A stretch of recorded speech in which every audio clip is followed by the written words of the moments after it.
My ex claimed I was an unfit parent to gain custody and completely panicked when the court saw the evidence I had been saving for months. I'm 36M and my ex Tara is 34F. We have a 7-year-old son, Mason. 6 months ago, she filed for full custody and claimed I was an unfit parent, neglectful, unstable, even dangerous for a while. It felt like everyone believed her, including her family and some of our friends. What she didn't know was that I'd been quietly documenting her behavior for months. And when the court finally saw what I'd been saving, the entire tone of the case flipped in about 10 minutes. Tara and I were together for 9 years, married for 6. We live in Colorado, just outside Denver. We split up a little over a year ago. She ended things, said she wasn't in love anymore, and needed to find herself. At first, it was relatively civil.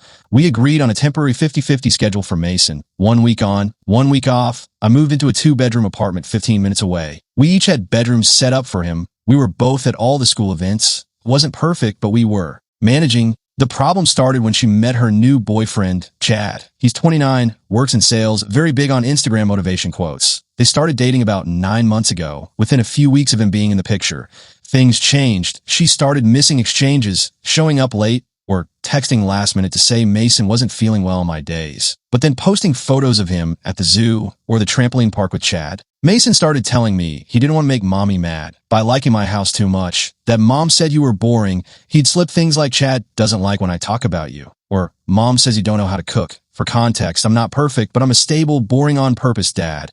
I work as a network engineer, Monday to Friday, no criminal record, no substances, decent apartment. My idea of a wild night is letting Mason stay up past 9 to finish a movie. About 8 months ago, I noticed Mason coming over exhausted and wired at the same time. He'd say he stayed up watching TV at mom's, that she and Chad were fighting loudly downstairs, but it was just how grown-ups talk. He'd tell me he'd had fast food 3 nights in a row, or that he didn't do his homework because mom forgot, and then it was too late. I gently brought it up to Tara, said I was worried about his sleep schedule and schoolwork. She immediately went on the attack, said I was policing her house, that I was trying to control her, that I should focus on my own parenting. So I did, but I also started documenting. Every time she missed an exchange, I wrote it down. Every time Mason mentioned being left with her teenage cousin until midnight or sleeping on the couch because mom and Chad were loud, I wrote it down. I saved every text where she canceled last minute, every oops, overslept, every can you take in my plans. At the time, I didn't know if I'd ever use it, but I had a bad feeling. In March, things escalated. Mason was at her house for the week on Thursday night. I got a call from an unknown number. It was a neighbor of hers. He said, "Hey, I think your kid's mom isn't home.